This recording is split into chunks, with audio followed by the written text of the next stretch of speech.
Hello guys, welcome to Recap.SubSpace channel, your ultimate destination for comic and manga recaps. All summarized just for you. And remember, all the details of the original manga are in the description. Hit that subscribe button now and never miss an update. Chapter 1. In a land that looked like hell itself. Our main character is being punished, brutally, for trespassing into the secret realm of the beast folk. You see, the beast folk treat any human entering their domain as a declaration of war.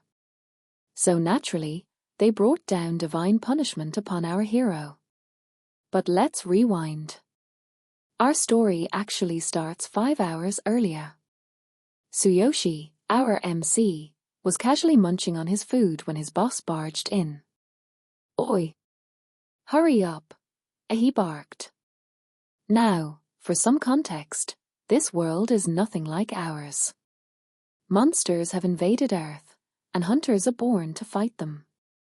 There are special dungeons, called caves, and they're ranked by danger level, S rank, A rank, B rank, and so on.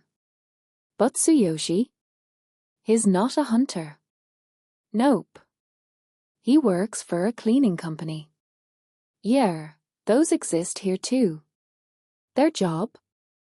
To go into these monster-infested caves after the hunters are done, and collect leftover materials, monster parts, and valuable ores. This time, they were at a C-rank cave. Once the heroes had cleared the place, Tsuyoshi and his team entered. Everything seemed routine, until Tsuyoshi wandered deeper into the cave, searching for hidden treasures. But there was a catch. The cave would automatically close in 4 hours. 3.5 hours passed. Nothing. No treasure, no luck. Just his boss yelling at him over the comms. "Get out now. The cave's closing soon." But Tsuyoshi saw something. Oh well. Drawn by curiosity, he climbed down and found a ring. A mysterious, ancient-looking ring sitting on the skeleton hand of someone long gone. Thinking he could sell it for a high price, he slipped it onto his finger. Bad move. The ring suddenly fused to his hand. A deep, echoing voice filled his ears. "The boundless ring has recognized you as its owner." Before he could react, a blinding flash of light swallowed him whole. Teleportation. When he opened his eyes, he found himself in that hellish place. Trapped. Surrounded by beast folk. Charged as a criminal. Awaiting divine punishment. They demonstrated what that meant. A goblin nearby was the first to be punished for leaking information. A bolt of divine lightning struck him down. Gone. Reduced to smoke in seconds. Then, it was Tsuyoshi's turn. The first bolt, he dodged. But the second? It struck him. The ring activated. Instead of dying, his body began to change. The ring was reshaping him, rebuilding him from the inside out. Forging a new physique. Power surged through him. Skills were engraved into his very soul. And when the transformation was finally complete, Tsuyoshi rose to his feet and lifted the hair of the Divine King. Chapter 2. The chapter kicks off with our boy Tsuyoshi, yes, our very confused and overwhelmed MC, lifting the Divine Hammer. Boom! The system voice echoed in his ears. "You have acquired the Divine Hammer. Level up. You have reached level 3. New stats started popping up. But he barely had time to process them, because, across the arena, the Beast Girl and the other Beast Folk stood frozen in shock. A human had lifted the Divine Hammer. The silence shattered.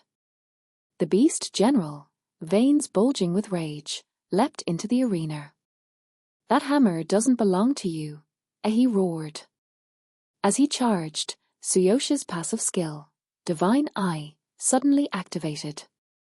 A shimmering circle appeared in his vision, and now he could see stats. He looked at the beast general. Name: Ruger. Level: 84. Class: Swordsman. Weapon: A-grade longsword, Stormfang. Level 84. Tsuyoshi almost wet his pants on the spot. He threw his hands up. Wait. Can't we talk this out? Too late. The beast general swung his massive blade toward him. Panicking, Tsuyoshi thrust the divine hammer forward. Clang! It blocked the attack. Somehow. The beast general growled louder and grabbed Tsuyoshi by the collar, ready to toss him like a sack of potatoes. That's when another system message popped up. Skill activated.